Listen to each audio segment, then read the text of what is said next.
Good morning, taste buds. Happy Easter. I'm Chef Michelle Bernstein. Today I've got recipes for you to help you celebrate Easter. So join me here on SoFlo Taste.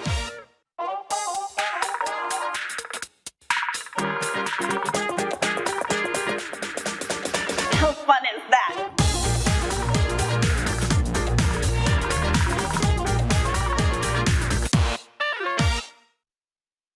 Good morning and happy Easter. I am Chef Michelle Bernstein and welcome to SoFlo Taste and the Goya Kitchen at J World here in Coconut Creek. Last week I gave you recipes for Passover. So to be completely ecumenical this week, I'm going to give you recipes for Easter. So today I thought it would be fun to put on my virtual Easter bonnet with all the frills upon it and make dishes for your Easter dinner. So let's get cooking.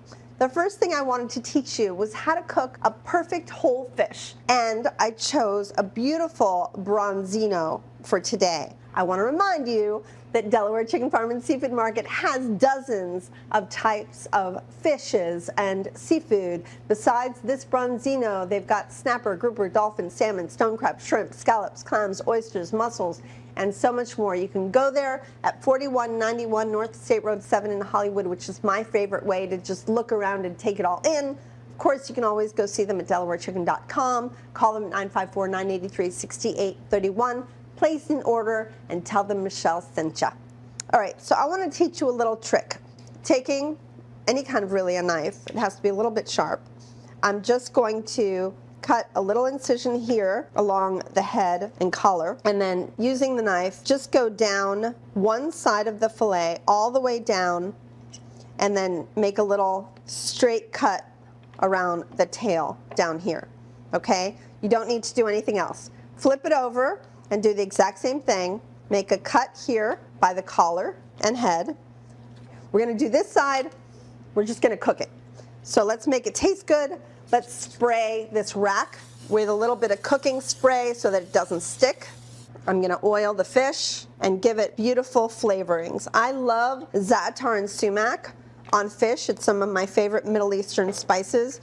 So let's do that on both sides. Don't forget the cavity of the fish as well. A good amount of salt on all sides. And then finally the sumac.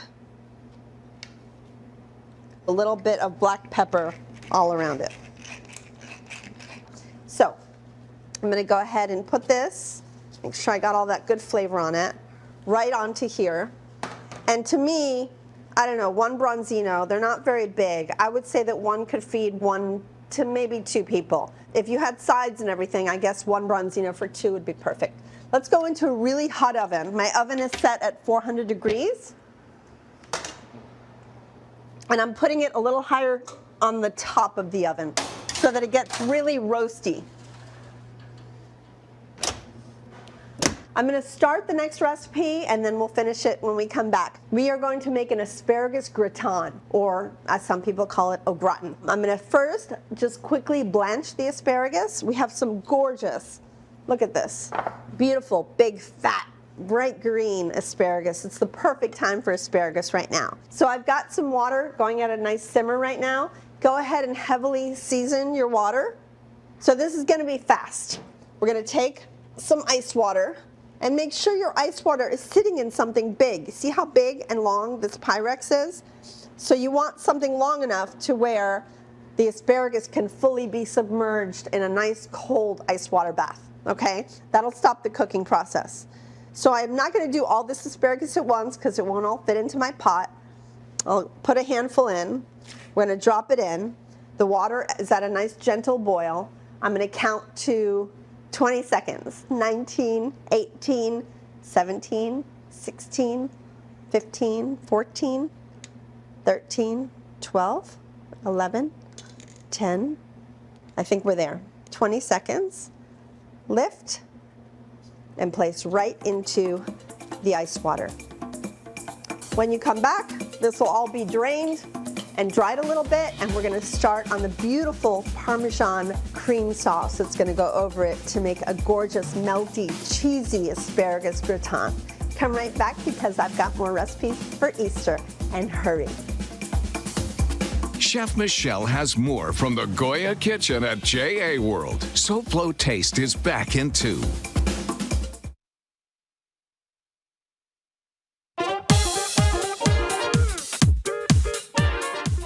up right after SoFlo Taste, it's SoFlo Home Project with me, Elena Capra, so stay tuned. I'm Olivia Ray with SoFlo Taste, and now my family always said dessert before dinner, and this whole setup is no exception of that. Now, if you've ever wanted to work in the food industry or do something in that realm, there's an amazing culinary school that you can be a part of. Now, it also doesn't take a lot of time, and it doesn't take a lot of money. Well, y'all are in for a treat today. We're here with Chef Tony, who is the head of this amazing culinary program, and this is one of those programs that you're basically done in a year and gets you through it. So talk a little bit about, the timeline of the program that we're here. Okay, the program that we have here on baking and pastry is a program of 600 hours, and basically we start from the beginning. So we learn safety, sanitation, and then we'll learn how to scale it properly. I love baking. I love being in the kitchen and learning new things, but there's a lot more to it that you guys are able to teach here, so people can go off and do amazing things. Correct. This year we don't call too much a recipe, we call more a formula. Yes. Because it's going to be precise. What can people look forward to, once you get past that class? Well, I always try to tell them to go to a nicer hotel because they will keep doing the same thing at the hotel. Y'all, this is an amazing program. There's a lot going on here today. We're going to see a little bit more, but let's go see kind of what else we have going on in the kitchen today. Okay, we got the cooking on the other side. Yes, let's head over there. Okay, so Chef Montesano is basically the head of the culinary portion, and you guys have a lot of prep that's going on right now. Yes, we do. You want to talk a little bit about kind of what you're preparing for and what you guys do? We are preparing a lot of different dishes because whatever we cook, whatever they cook here, it's sold to staff and faculty and students. Okay. So they get the experience of actually cooking, tasting, and we sell everything. But we do open 3 times a week Okay. for dinner and lunch service. Okay, so along with this being a career in a year, it's very cost friendly for people. Very. Under $4,000, they can have a career set. They can be working in the industry. As little as 3 months in, they can start working as a prep cook. You can start, I tell them, you got to start from the bottom, work yourself up. All right, y'all, well, these desserts looked absolutely amazing. So if there are students that are wanting more information, they want to figure out how to be a part of this program, where are they able to go?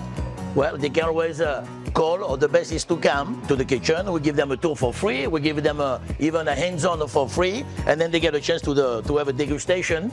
Like this, they can experience exactly what's going on here. That's the best way to figure out. Come see it real in person. Well, thank you so much. We appreciate welcome. you for letting us come here today and test out these desserts. Go ahead, enjoy. Welcome back to SoFlo Taste. I'm Chef Michelle Bernstein with my recipes for Easter. All right, we're gonna make the Parmesan sauce for the asparagus to make an asparagus gratin. All right, we're gonna start with butter, and we're gonna make a little roux. No color on our roux, because we're making a Parmesan sauce. We really just want it to be very soft and smooth. So the butter has melted. I'm gonna go ahead and add in some tiny minced yellow onion. All right, my onions are getting really nice and soft. Same amount of flour to butter.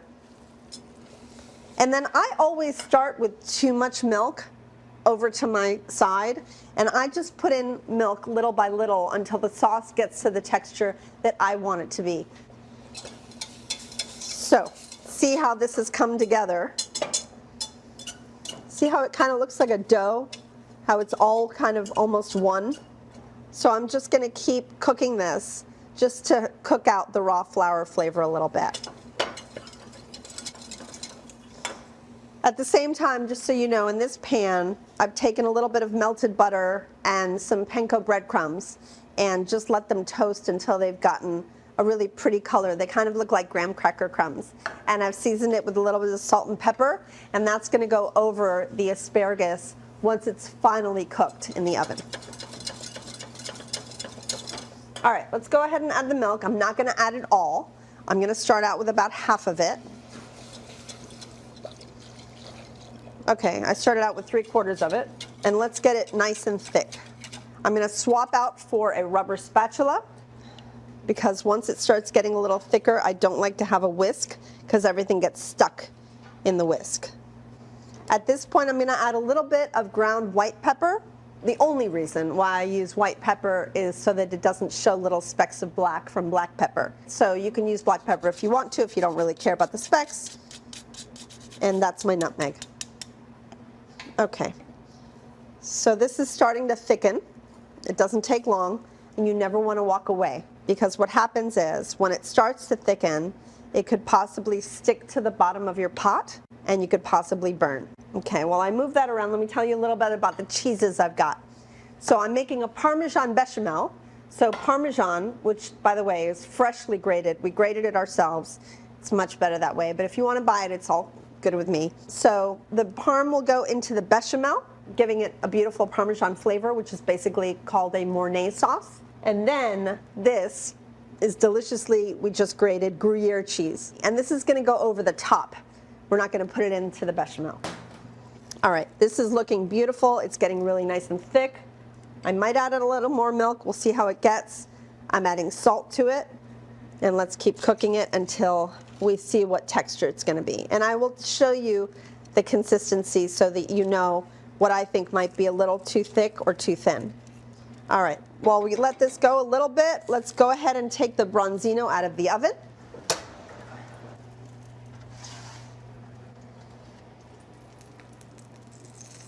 And look how pretty this is. Ah. The skin is really nice and crisp. As you can see, it's starting to bubble up a little bit. This is ready to go. I'm going to give that a minute, let it rest, and then we're going to hopefully very easily pull the fillet off. We'll come right back to that in a sec. I think the bechamel is a little thick. I'm going to go ahead and add some more milk to it. I want this to be pourable.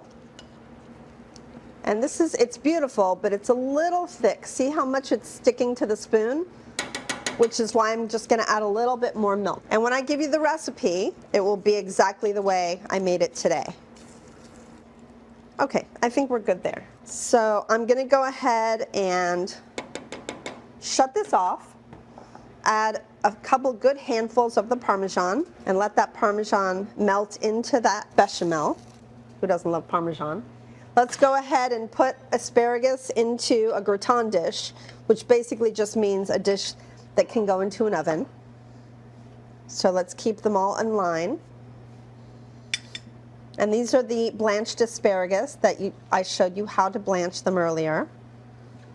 Let's only do as much as fits in here really comfortably. I think we're good there. I'm going to go ahead and pour this Parmesan bechamel over the asparagus, but I want to leave a little bit to the imagination. So I want you to see the asparagus sticking out from it. And it smells so good. Delicious. Let's take the Gruyere, put it right over the top. Let's throw this into an oven, get it really good and melty. You might be able to get your kids to eat this because of all the cheesy gooiness on the top. It's really delicious. Let's go in the oven.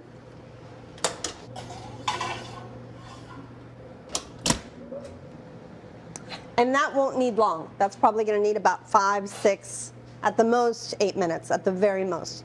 Let's go ahead and attack this fish together, shall we? My beautiful Branzino. Let's see how we did. So I'm hoping this is going to be pretty simple. And it is. So just to show you the fillet side, take the side bone out. There we go. And then for the other side, you really should be able to just lift the head. Pretty nice. And then lift the body using a spatula gingerly. And there's our other fillet. All we want to do is drizzle some really good oil over it. This is not the oil I used for cooking. Some big crunchy salt, a good squeeze of a lemon, and a little bit extra for people to have. And if you want to dust it with some more of that sumac and za'atar, we got it. All right, I actually have more, so come right back because we're not done with Easter.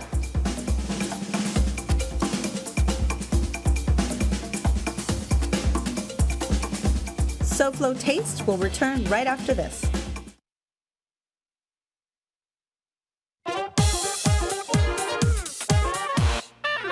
Welcome back to SoFlo Taste. We're here at JA World in Coconut Creek a wonderful and beautiful place committed to the education of our children. The 60,000 square foot interactive learning environment teaches students entrepreneurism, workplace readiness, and financial literacy. Visit jasouthflorida.org or call 954-979-7100. They always make us feel right at home. Now back to the food. Take a look at this gorgeous asparagus gratin. I really think it needed something a little crispy, so we're just going to top it with these panko breadcrumbs that, like I said, I cooked in a little bit of butter, seasoned with a little bit of salt and pepper, and it'll have a lovely, crispy, crunchy topping. Yum. Okay. Let's jump right into my mother's best coconut cake. I can't think of anything more perfect for Easter. So we actually had a hard time finding this until we went right to where we thought it would be. Any old goods supermarket, you go to the freezer section, you will find frozen flake grated coconut. That's what Mom used to use, and nothing works better. In front of me is a bowl of some sour cream, and this is just the filling. You add all of this bag of grated coconut, but it's like a dry grated coconut that you'll only find in the freezer section. Sugar, and go ahead and mix this together. Once it's whisked together really, really well, you're going to go ahead and put this in your fridge for about an hour up to overnight.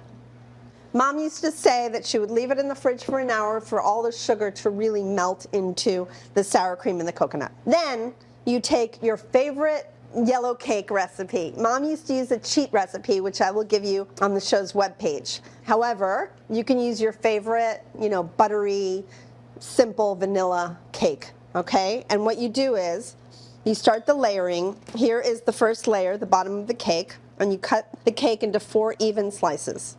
You spoon it all on. Don't get too crazy and go with too much, because then it'll get a little too runny. And then you're going to do this and equally put the same amount of coconut cream all the way up the cake, obviously, until you get to the last layer.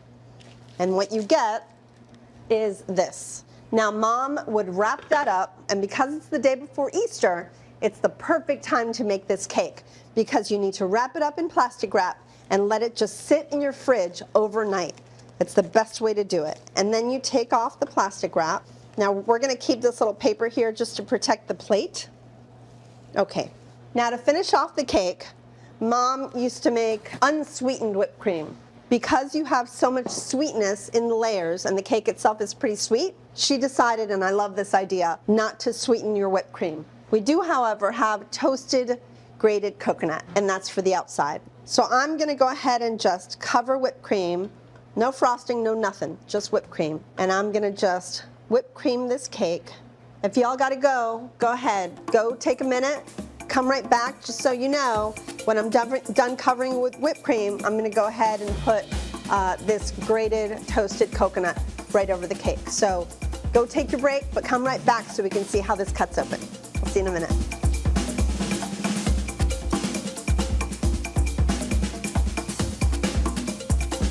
SoFlo Taste will return right after this.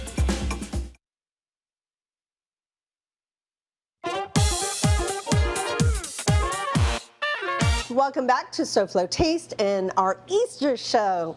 So this is Mom's coconut cake. I haven't finished it because I wanted to show you a little tip. So this was lined with little pieces of parchment paper around, but not a full piece, just slices of parchment paper or big cuts of it, so that after you're done putting your whipped cream, or if you were just putting, frosting on a cake, you can easily slide that off and then your plate is really clean. Pretty cool. So let's go ahead and finish off Mama's coconut cake with some lovely toasted coconut. If you want, you can add some around the sides, but I also just love that beautiful clean white look around the sides and then the toasted on the top. Let's go ahead and give ourselves a slice, because I think we deserve one, don't we? So, like I said, the cake can be made and layered with that yummy coconut cream of Mom's a day ahead. Today, in fact, and you'll find all of these ingredients at any local store. And then the next day, just make some fresh whipped cream and toast some coconut. And there you have Mama's beautiful, ay, qué lindo, coconut cake. Well, thank you so much for joining me today. This makes me emotional because I haven't seen this cake since she made it. Making special recipes for Easter, Passover, or another celebration of spring is always a good thing. And I probably don't have to tell y'all that any of these recipes are good any time of year.